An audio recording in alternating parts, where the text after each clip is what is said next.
अमावस की काली रात, आधी रात होने की थी। सड़क पर बिल्कुल कोई भी ट्रैफिक दिखाई नहीं दे रहा था। वो सड़क जंगल की साइड में जा रही थी। बिल्कुल अंधेरा, आसमान में तारे चमक रहे थे। हाँ, जंगलों से कुछ जानवरों की आवाज़ जरूर आ रही थी और एक कार उस तरफ आती हुई दिखाई दी। उसका ड्राइवर और उसके बगल में एक और इंसान बैठा हुआ था। अब पीछे की सीट पर एक 22-23 साल का लड़का दिखाई दे रहा था। वो ड्राइवर और उसके साथ में बैठा हुआ इंसान आपस में बात कर रहे थे और वो बीच बीच में लड़के से भी कुछ समझाते जा रहे थे।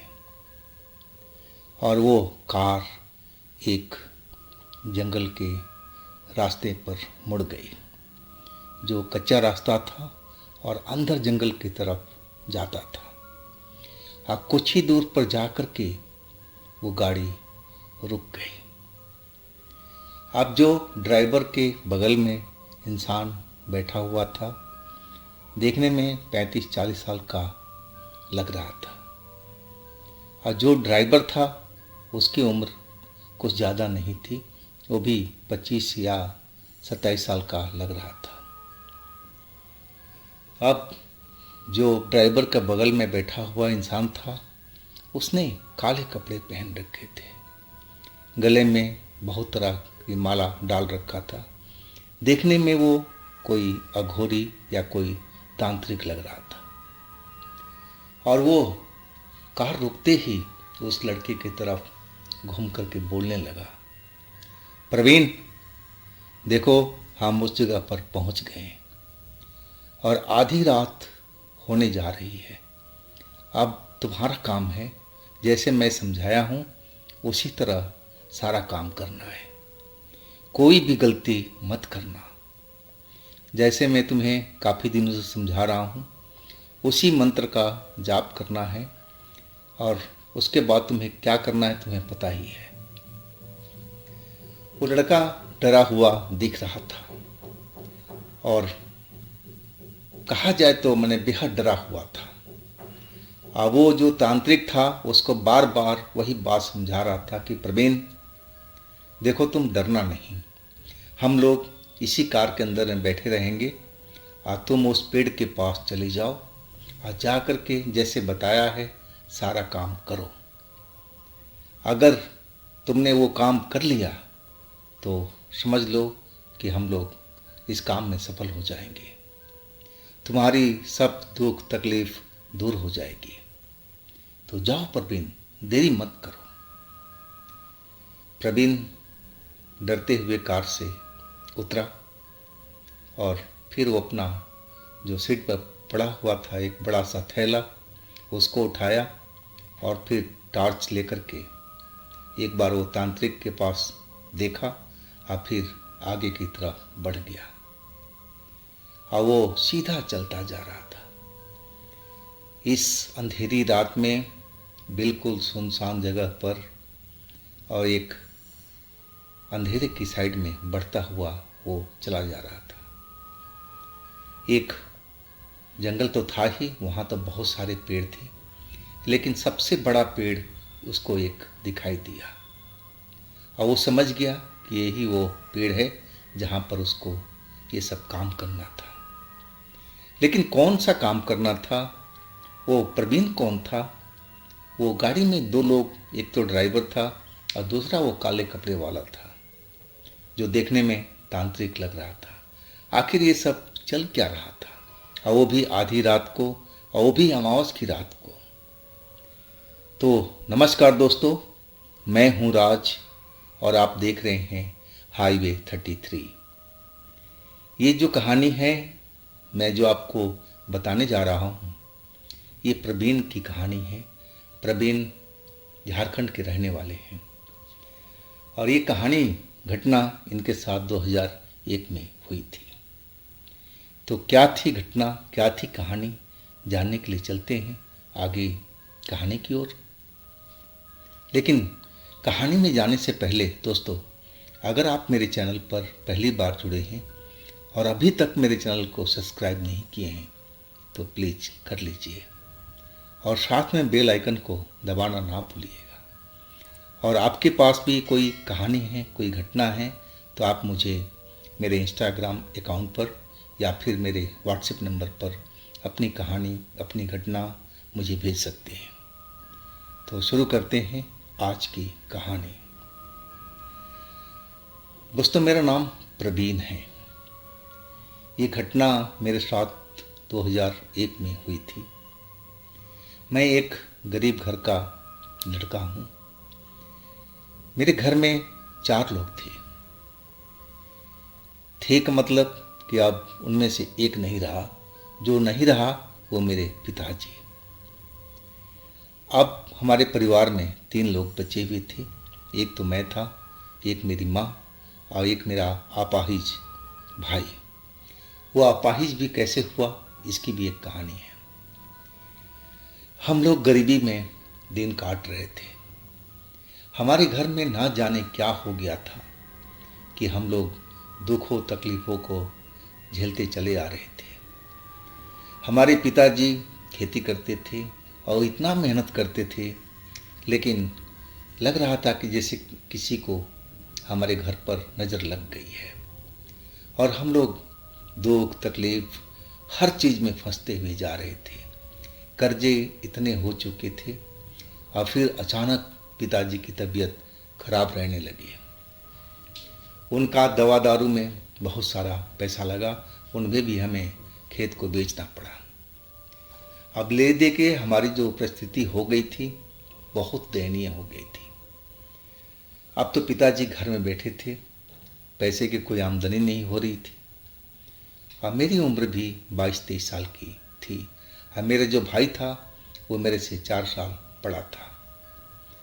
अब भाई मेरा गाड़ी चलाने का काम करता था, ड्राइवर था। और वो एक दिन खबर मिली कि उसका एक्सीडेंट हो गया है। अब जो दूसरा कमाने वाला था उसके साथ भी कुछ हो चुका था। अब तो जैसे हमारे ऊपर विपत का पहाड़ टूट पड़ा था। जब हम हॉस्पिटल में गए तो पता चला कि भाई की टांग कट गई है। दुर्घटना में बिल्कुल डैमेज हो चुकी थी और डॉक्टर नहीं काटते तो वो बच नहीं पाता। अब तो राह साहब का सर भी सब कुछ पूरा हो चुका था। हम लोग हर तरफ से बर्बाद होते जा रहे थे। अब समझ में नहीं आ रहा था कि करें तो क्या करें। ये हमारे घर पर क्या हो रहा है, कैसे हो रहा है, कुछ समझ में नहीं आ रहा था। आखिरकार हमारे जो गांव के लोग थे, पड़ोसी थे, जो बड़े बुजुर्ग थे, वो कहने लगे मेरी माँ से, अब मुझसे भी, कि तुम लोग किसी साधु संत से, किसी तांत्रिक ओझा से क्यों नहीं दिखवाते हो सकता है तुम्हारे ऊपर में, तुम्हारे घर के ऊपर में किसी दुष्ट का छाया आया हो और इसीलिए तुम्हारे घर के साथ में ऐसा सब कुछ हो रहा है। लेकिन मैं इन चीज़ों को तो विश्वास करता नहीं था, लेकिन माँ मेरी ज़रूर करती थी।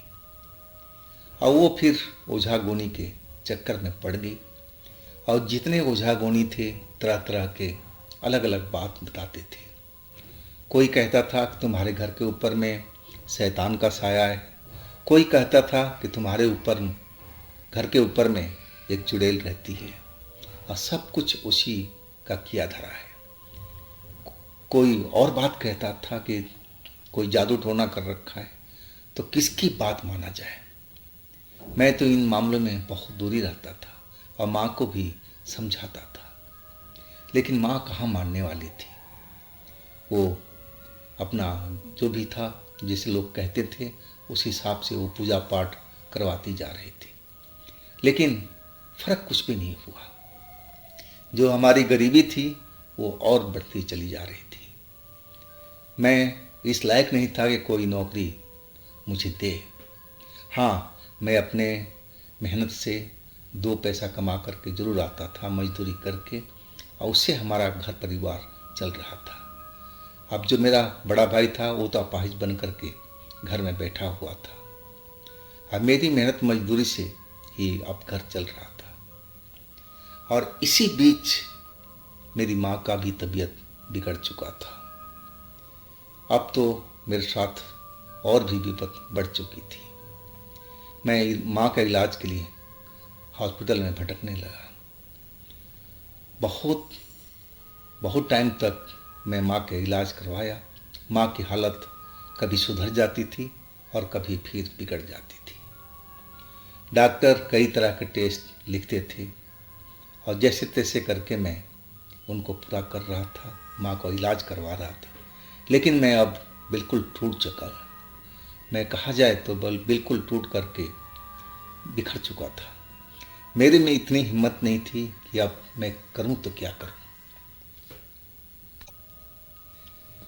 मैं शाम को मजदूरी करके घर वापस आ रहा था। मैं बहुत निराशा में था।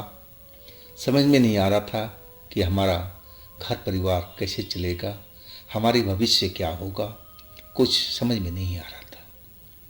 मैं रोड पर चलता जा रहा था और रोड को पार कर रहा था और तभी एक गाड़ी तेजी से आई, लेकिन उसने तत्काल ब्रेक लगाया।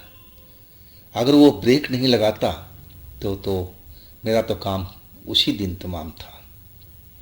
लेकिन भगवान को धन्यवाद दूंगा कि उसने मुझे बचा लिया, लेकिन डांटा बहुत। जब मैं उसकी तरफ देखा तो काले कपड़े वाला एक तांत्रिक सा लगा। उसके गले में कई रुद्राक्ष की मालाएं डली हुई थी और ड्राइवर गाड़ी चला रहा था। वो डांटता जा रहा था और मैं उसकी बात को बिल्कुल चुपचाप सुनता जा रहा था। आखिर गलती तो मेरी ही थी। मैं अपने सोच में डूबा हुआ और रोड को पार कर रहा था, तो उसमें उस गाड़ी वाले को, उस ड्राइवर का क्या दोष था? दोस्त तो मेरा ही था। और तभी वो मेरी तरफ देखते देखते वो जो तांत्रिक था वो डांटना बंद कर दिया और कहने लगा कि अरे बेटा, तेरा नाम क्या है? मैं अपना नाम बताया कि मेरा नाम प्रवीण है जी। फिर वो मेरे बारे में पूछने लगा कि बेटे तुम क्या करते हो, तुम्हारे घर में कौन कौन है? मैं सारी बात बताया कि मैं अभी फ़िलहाल मजदूरी कर रहा हूँ।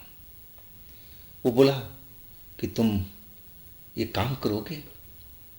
मैंने बोला जी, मैं कोई भी काम करूँगा जिसमें पैसा मुझे मिले। मुझे माँ का इलाज करना है, मेरा अपना घर संभालना है, तो अगर पैसा मिलेगा तो मैं बिल्कुल करूँगा। वो बोला कि आप गाड़ी में बैठो। मैं उसकी तरफ देखने लगा कि अचानक रोड पर मुझे कौन सा काम दे रहा है। वो बोला बैठो बैठो, घबराओ नहीं, आ जाओ, 2 मिनट तुम्हें बात करनी है। अब मैं उस गाड़ी के पिछली सीट पर बैठ गया था। वो गाड़ी जो थोड़ी दूर जा कर के और एक साइड में लगाया जहाँ पर सुनसान जगह थी। हाँ, फिर वो मेरी तरफ घूम करके बोलने लगा। वो कहने लगा कि देख बेटा, मैं एक तांत्रिक हूँ। अब मैं तेरी शक्ल सूरत देख करके जान चुका हूँ कि तेरे घर में बहुत सारा विपत पड़ी हुई है। तू हर तरफ से तबाह हो रहा है। और उसकी बात तो बिल्कुल सच थी। हमारे साथ तो ऐसा ही चल रहा था। मैंने बोला कि बाबा, बिल्कुल आप सत्य कह रहे हैं। जैसा आप बता रहे हैं ना, ऐसा ही हमारे साथ में चल रहा है। अगर मैं मजदूरी ना करूं तो समझ लो कि मेरे घर का चूल्हा भी नहीं जलेगा। मेरी माँ का इलाज करना है, भाई मेरा अपाहिज है, उसको भी दवा दारू चाहिए। तो सब कुछ मैं अपने मजदूरी के बल पर ही कर रहा हूँ, लेकिन मजदूरी में इतने पैसे नहीं मिलते। वो मेरी तरफ देख करके मुस्कुराने लगा और कहने लगा कि देखो प्रवीण, अगर तुम एक काम करोगे तो मैं तुम्हें बहुत सारा पैसा दूंगा। और देखो, मैं तुम्हारे घर का झाड़ फूक भी करूंगा और जो तुम्हारे घर में जो दुष्ट आत्माएं हैं उनको भी मैं बाहर निकाल फेंकूंगा, अगर तुम मेरी बात मानोगे तो। मैंने हाथ जोड़ करके अब बोलने लगा कि अरे बाबा, आप जो कहोगे वो मैं करने के तैयार हूँ, आप हुक्म तो करो। उसके चेहरे पर मुस्कान दौड़ गई थी और वो कहने लगा कि देखो, काम थोड़ा रिस्की है, लेकिन मैं समझ सकता हूँ कि रिस्की तो है, लेकिन वो काम तुम्हें बहुत सारा पैसा देगा और तुम्हारी घर की स्थिति भी बहुत बढ़िया हो जाएगी। तो काम पहले तुम समझ लो, अगर तुम कर पाओगे तभी हाँ बोलना। अब वह तांत्रिक वो काम को बताने लगा और मैं उसकी हर बात को ध्यान से सुन रहा था और सुनते सुनते मेरे सारे शरीर में झुरझुरी सी ले उठी थी। मैं तो उसकी बात सुन करके ही डर चुका था। वो तांत्रिक मेरी तरफ देख करके बिल्कुल मुस्कुराने लगा और कहने लगा कि परवीन, मैं तुम्हारे साथ में हूं ना, तो डरने की कोई बात नहीं है। ये अगर तुम काम कर लिए ना तो समझो कि तुम तो लखपति जरूर बन जाओगे। मैं बहुत सारा पैसा तुम्हें दूंगा। वो जो काम था जो तांत्रिक ने बताया था, वो काम ऐसे था। तांत्रिक कह रहा था कि मैं तुम्हें एक मंत्र दूंगा और मंत्र को तुम्हें याद करना है। हाँ, अमावस की रात को मैं तुम्हें जंगल लेके चलूँगा आधी रात के वक्त में, और वहाँ पर एक बड़ा सा ऊंचा पेड़ है और उस पेड़ के पास में तुम्हें बैठ करके उस मंत्र को आराधना करना है, याद करना है, पूजा करना है, जपना है। कुछ और भी साधन उसके साथ में रहेगा, जैसे पूजा का सारा सामान, दीप भी जलेगा, बहुत सारी चीज़ें उसने बताया था। और फिर कहने लगा कि उसके बाद में तुम्हें डरावना दृश्य पैदा होगा। वहाँ पर पेड़ हिलने लग सकता है, तुम्हारे सामने में भूत प्रेत दिखाई भी दे सकते हैं, लेकिन तुम उससे डरना नहीं, वो तुम्हारा कुछ भी नहीं बिगाड़ेंगे। ये सब घटना जब खत्म हो जाएगी तब लास्ट में एक सुंदर सी लड़की तुम्हारे पास में आएगी और वो गहनों से लदी होगी, वो भी सोने का गहना, हीरे मोती उसमें जड़े होंगे। वो तुम्हारे पास आकर के खड़ी हो जाएगी। अब तुम उसको जो प्रसाद लेके जाओगे, मिठाई, वो मिठाई तुम्हें उस लड़की को देना है। अगर वो मिठाई वो लड़की ले लेती है और खा लेती है तो समझ लो कि वो लड़की बिल्कुल पट गई है तुमसे, वो समझ लो कि खुश हो गई है तुम्हारे ऊपर में।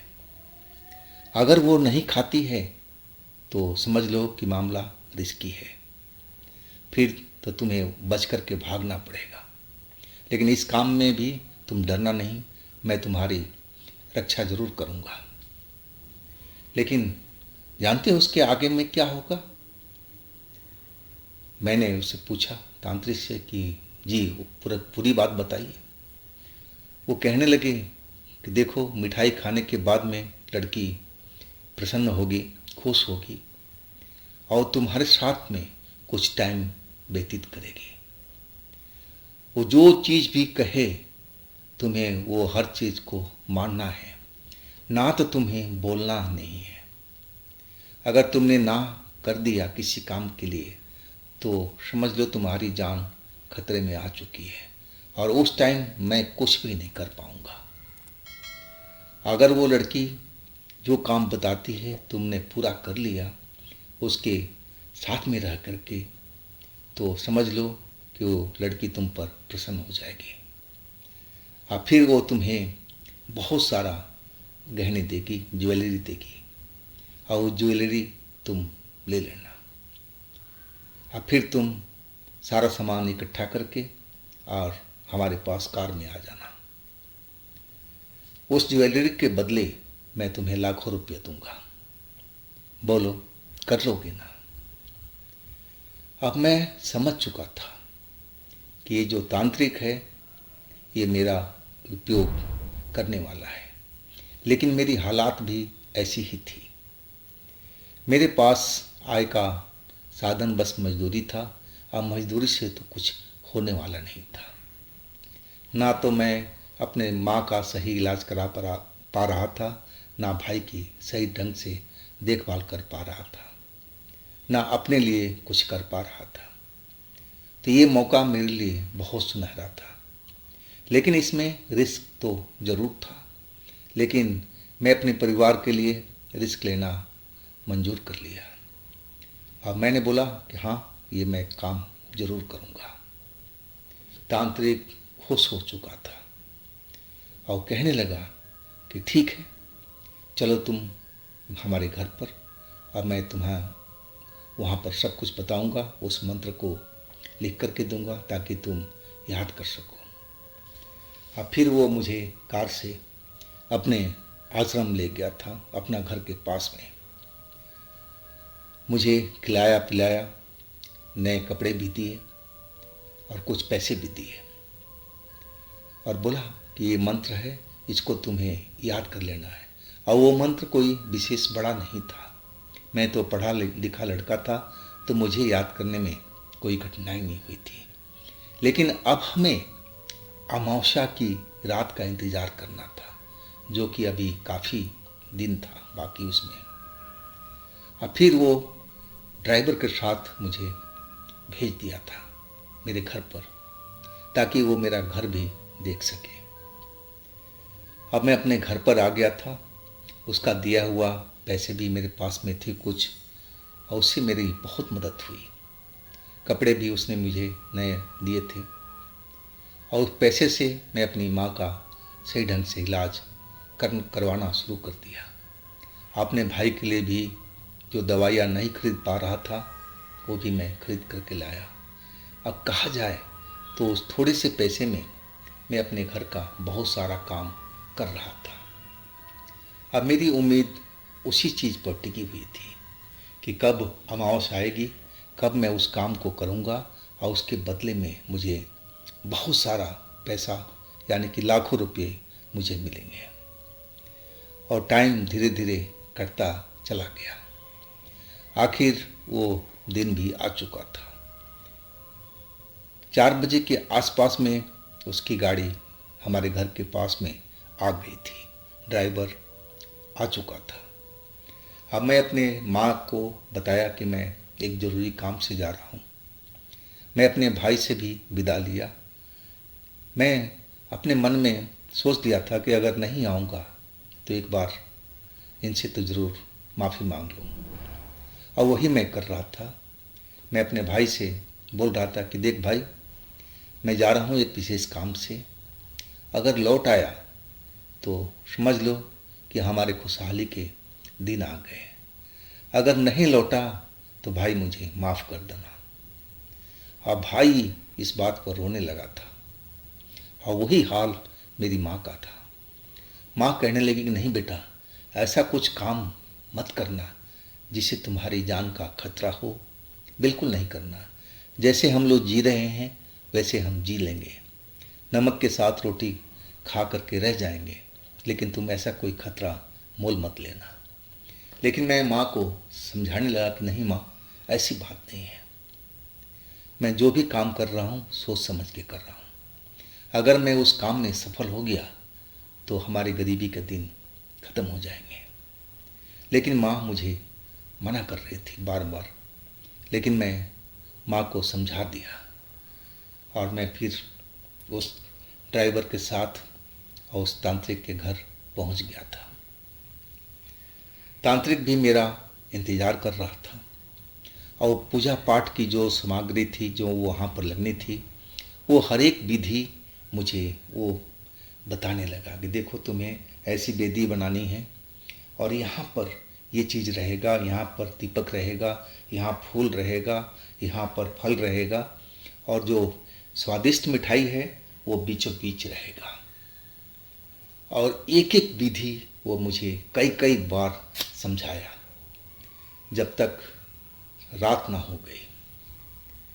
और फिर मैं हर एक विधि को अपने दिमाग में बिठा लिया था और फिर हम लोग चल पड़े थे।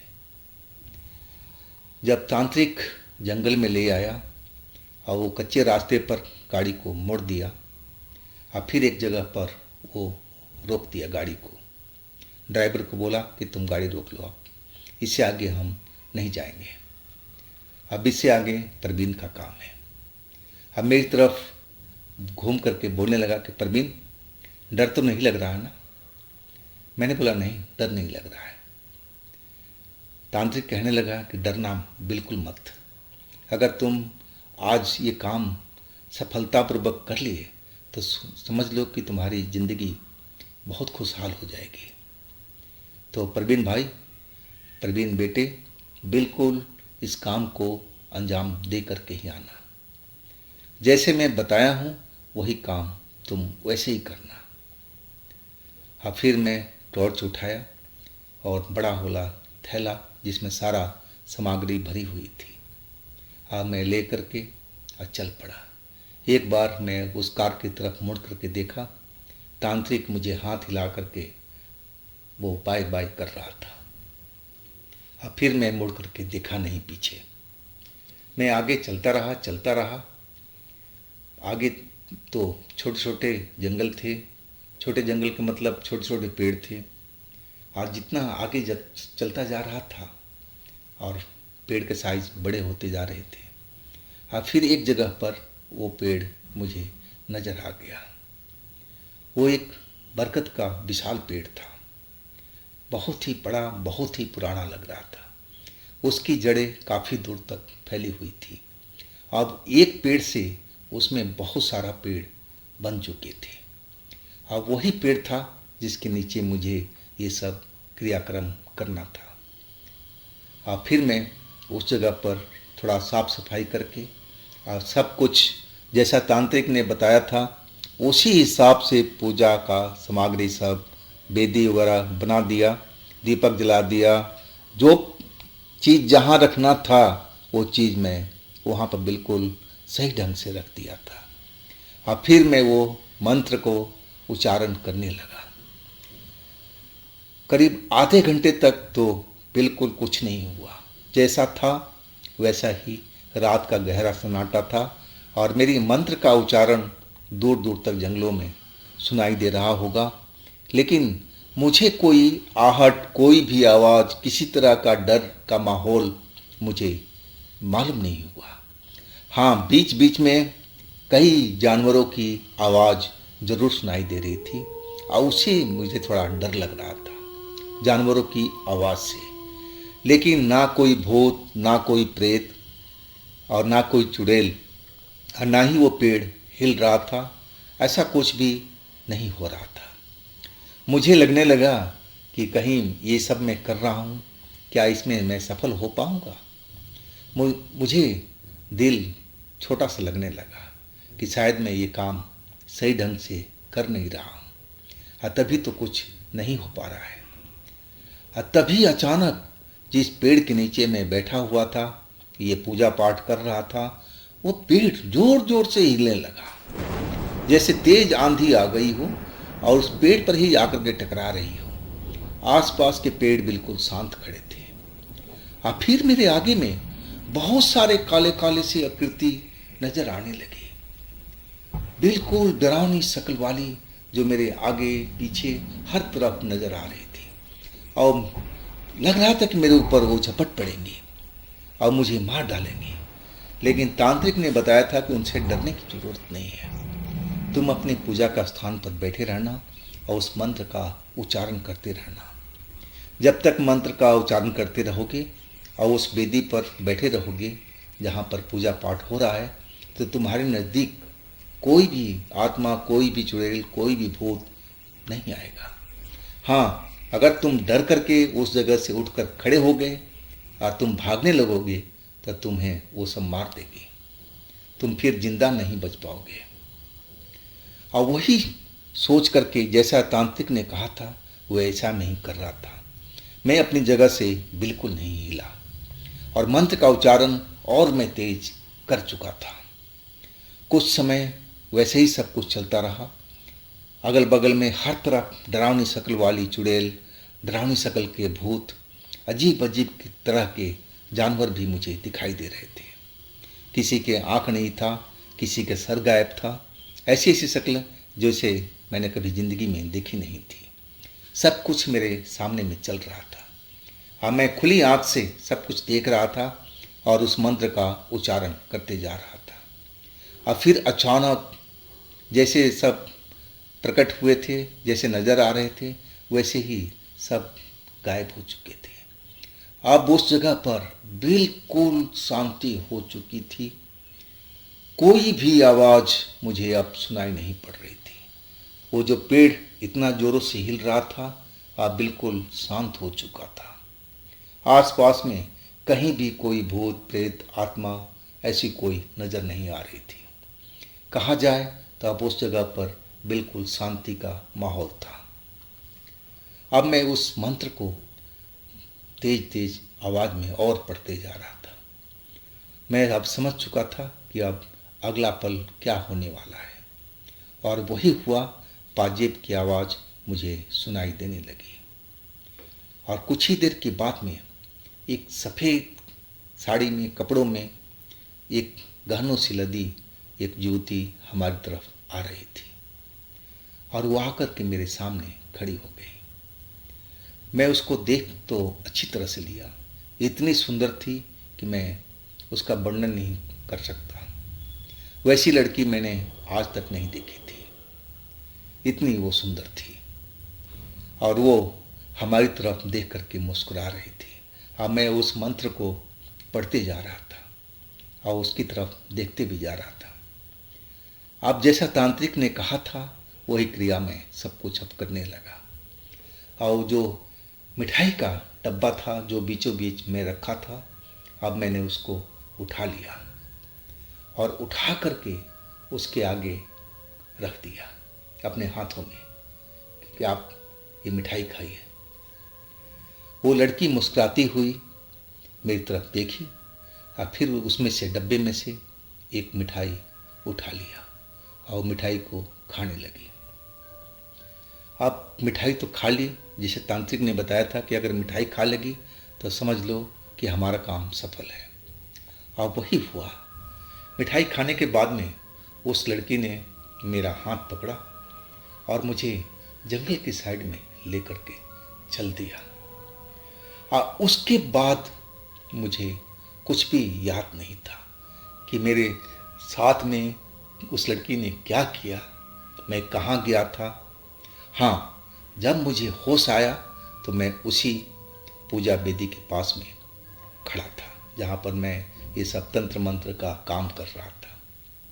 और वो लड़की मुझे एक पोटली में बहुत सारा जेवर मेरे हाथ में पकड़ा दिया और फिर मुस्कुराते हुए वो जिधर से आई थी उधर की तरफ चल पड़ी थी।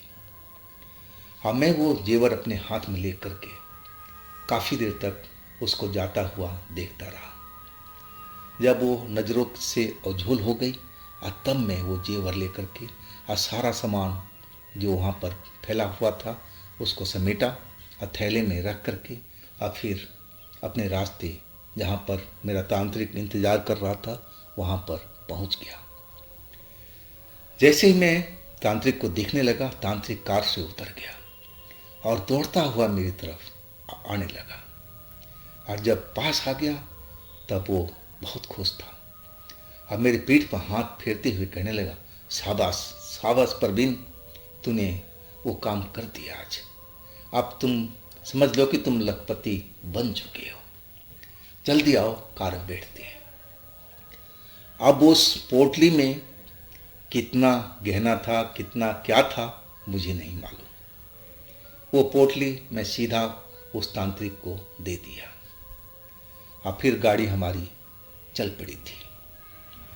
हम लोग तीनों लोग खुश थे, ड्राइवर भी खुश था, तांत्रिक भी खुश था और मैं तो बहुत ज़्यादा खुश था कि चलो मैंने वो सब काम जैसे तांत्रिक ने बताया था मैं कर लिया। और अपना जो वादा था तांत्रिक ने बिल्कुल पूरा किया। मुझे लाखों रुपए उसने नकद दिए थे और बोला कि आगे भी कोई ज़रूरत पड़ेगी तो प्रवीण क्या तुम आ सकते हो। मैंने बोला कि बिल्कुल आ सकता हूँ, लेकिन काम में रिस्क नहीं होना चाहिए जितना इस काम में था। वो हंसते हुए कहने लगा कि देखो, जो हमारी तांत्रिक क्रिया है ना, इसमें रिस्क तो हमेशा बनी रहती है, तो रिस्क से हम भाग नहीं सकते। अगर हमें कुछ पाना है तो कुछ न कुछ खोना पड़ता है। अब देख लो, ये काम तुमने अच्छी तरह से निपटा दिया है, तो आगे भी तो तुम कर सकते हो। मैंने बोला हाँ, जरूर कर सकता हूँ। अब वो पैसा ले करके ड्राइवर मुझे घर तक छोड़ करके आ गया था।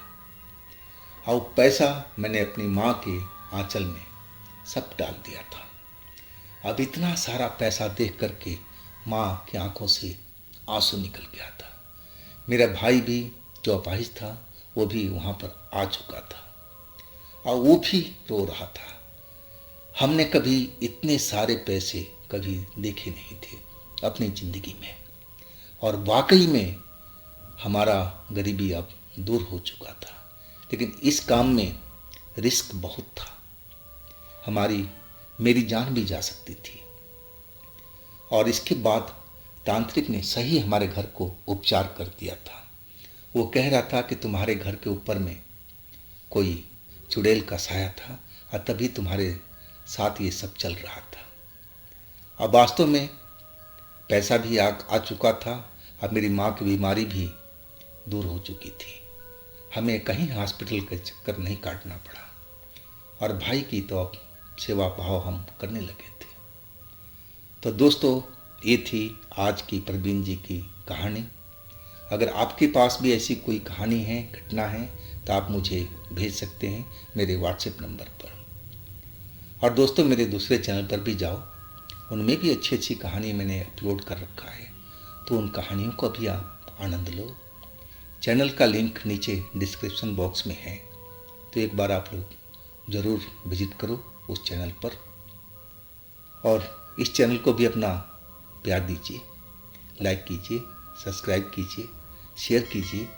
और फिर हम मिलते हैं एक नई घटना में, एक नई कहानी में। आप लोग अपना ख्याल रखिएगा। नमस्कार।